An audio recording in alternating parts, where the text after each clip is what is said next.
The crack of gunfire shattered the quiet dawn of 1883 like a thunderclap from hell itself. I bolted from the shadow of our ranch house in Dusty Hollow, my heart pounding louder than the bullets whistling past my ears. "Traitorous bitch!"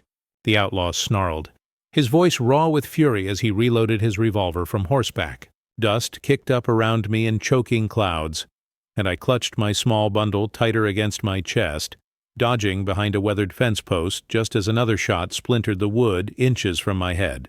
The vengeful rider, Jake Harlan, no kin to my father but a ghost from my foolish past, had come for blood, accusing me of selling him out to the law after our stolen nights under the stars turned sour. I didn't wait to argue innocence. I ran, my boots slamming into the parched earth, vanishing into the wild prairie without a single glance back at the life I'd known. My father, Harlan Reynolds, stood tall on the porch like a sentinel carved from granite, his shotgun gripped in white-knuckled hands. "Let her go!" he bellowed to the hired hands scrambling for cover, his face twisted in a rage that burned hotter than the rising sun. "That girl's shameful secret will ruin us all. Let the wolves have her." His words sliced through me sharper than any bullet, echoing the betrayal I'd felt when he discovered my condition. Unwed and carrying a child from a love that had promised forever, but delivered only heartache, Jake had been my escape from the ranch's suffocating routine, his whispers of adventure and passion igniting a fire in my soul. We'd met in secret by the creek, his rough hands gentle on my skin, his eyes holding dreams of a life beyond Dusty Hollow. But dreams shatter, and now his vengeance mingled with my father's disdain, painting me as the villain in my own story. Inside the house, my mother, Beatrice, remained hidden behind lace curtains, her silence a heavier burden than the echoes of gunfire fading into the distance. I'd glimpsed her face earlier that morning, pale, eyes rimmed red from tears she wouldn't shed in front of him. She was broken by the weight of family expectations, the code of the frontier that demanded virtue above all, especially for a daughter. "Clara, how could you?" she'd whispered the night before, her hand trembling as it hovered near my belly but never touched. I wanted to scream that love wasn't a sin, that the child growing inside me was a piece of something beautiful, even if it was born from recklessness. But her absence now, as I fled into the unknown, felt like the final nail in the coffin of our bond.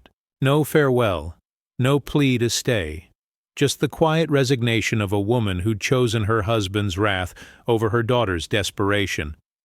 Staggering through the dusty streets of Dusty Hollow, I felt the town's cold shoulder like a winter gale.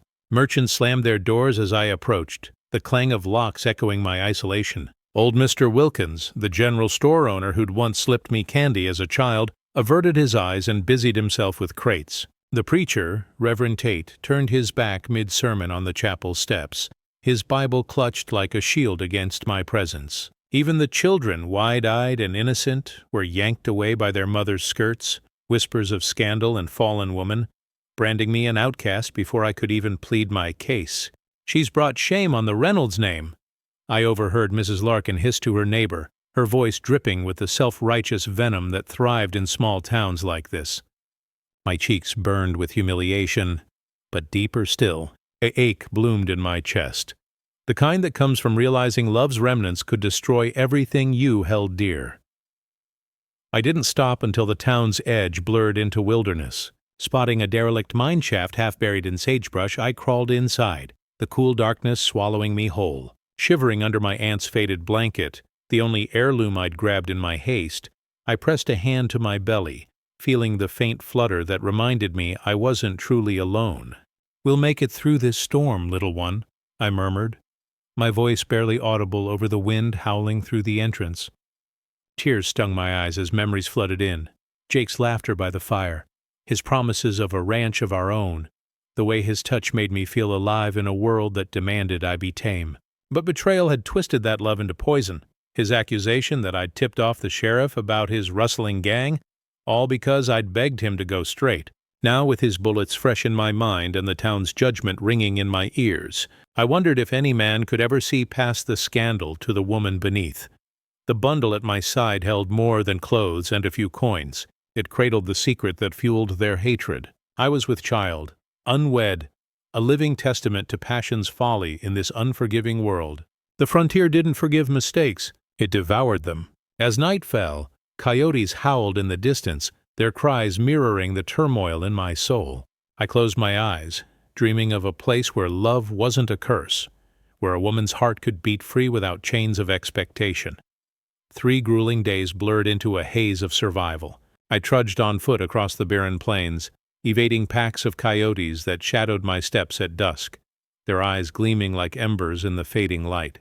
Thirst clawed at my throat, the sun blistering my skin until it cracked like the earth beneath me. I rationed the last of my water from a canteen, sipping only when dizziness threatened to topple me. Memories of Jake haunted every mile, his grin under the moonlight, the way he'd called me his wildflower before everything soured. Was it love, or just the thrill of forbidden nights?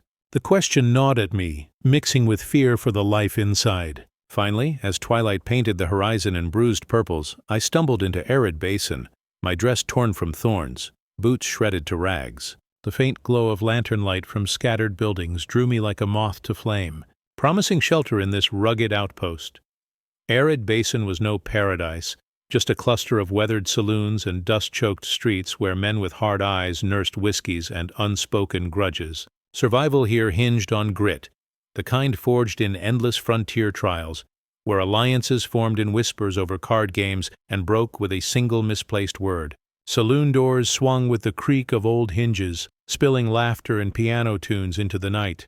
But beneath it all lurked the tension of a powder keg, waiting for a spark. I paused at the edge, inhaling the scent of leather and horse sweat, wondering if this place would swallow me whole or offer a sliver of redemption.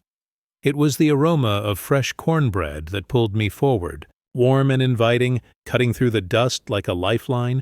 I followed it to Eliza's outpost, a sturdy bakery hunkered at the end of the main drag, its sign swinging gently in the breeze. Smoke curled from the chimney, promising warmth against the chill settling in my bones.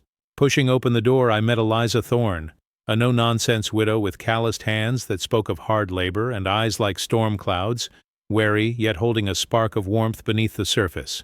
She stood behind the counter, apron dusted with flour, her broad shoulders squared as if ready for whatever the world threw her way. "You look half dead." "Girl?" Eliza said bluntly, her voice gravelly from years of frontier living. Without waiting for a reply, she shoved a plate of steaming biscuits across the counter, the golden tops glistening with butter. "Eat. Hunger clouds judgment out here. Makes fools of us all." I hesitated, my pride warring with the growl in my stomach. I can work for it," I insisted, my voice cracking like dry earth. "Scrub floors, haul wood, anything but pity. I've had enough of that to last a lifetime." Eliza studied me, her gaze piercing through the layers of dirt and despair. "Sit and eat first. We'll talk terms after." Her tone brooked no argument, and as I sank onto a stool, the first bite melted on my tongue, soft and savory, unleashing a flood of emotions I'd bottled up. Tears pricked my eyes, not just from hunger sated, but from the unexpected kindness in a world that had shown me none. As I ate, Eliza busied herself with dough, her movements efficient and rhythmic. "Name's Eliza Thorne. Ran this place since my husband got himself killed in a cattle drive stampede 5 years back. Left me with debts and a vow to never rely on a man again." She glanced at me sidelong. "You got a story or just passing through?" "Clara Reynolds," I replied between bites, the warmth spreading through me like a forgotten embrace. "Running from everything, I suppose. Family, scandal, a love that turned to ash." The words slipped out unbidden, my heart aching with the memory of Jake's touch, now tainted by his betrayal. Eliza nodded, as if she'd heard it all before. "I've been there. My own kin left me for dead after a bad marriage, thought I was tainted goods, vowed then and there never to turn away another soul in need. You stay the night, earn your keep tomorrow." That night, I curled by the wood stove under a patchwork quilt she'd tossed my way, the crackle of flames drowning out my quiet sobs. For the first time in days, my tremors eased, replaced by a fragile hope. But as sleep claimed me, dreams of Jake's arms around me mingled with nightmares of gunfire, leaving me wondering if love could ever bloom again in this barren land.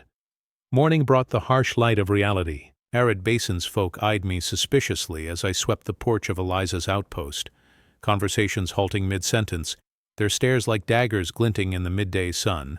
"Who's the new stray?" I heard a grizzled miner mutter to his companion, their laughter low and mocking. Women clutched their shawls tighter, Men tipped hats with forced politeness, but the undercurrent of judgment was palpable.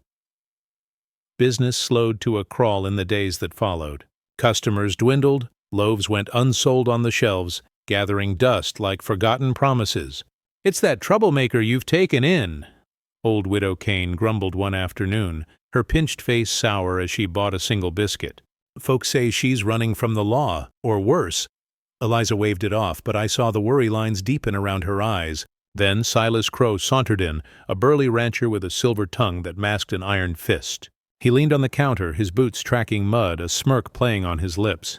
"Well, Eliza, heard you've got yourself a charity case. That girl's baggage will scare off decent folk faster than a rattlesnake strike."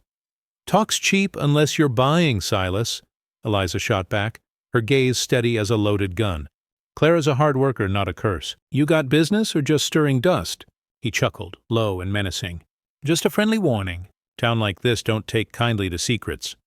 His eyes flicked to me, lingering too long, stirring an unease in my gut. Was it curiosity or something darker? Overhearing from the back room, doubt gnawed at me like a persistent coyote. "I should leave," I told Eliza later, as we kneaded dough side by side. "I'm bringing this on you." She gripped my arm, her touch firm yet comforting. "Running won't fix their narrow minds, Clara. It'll just break yours.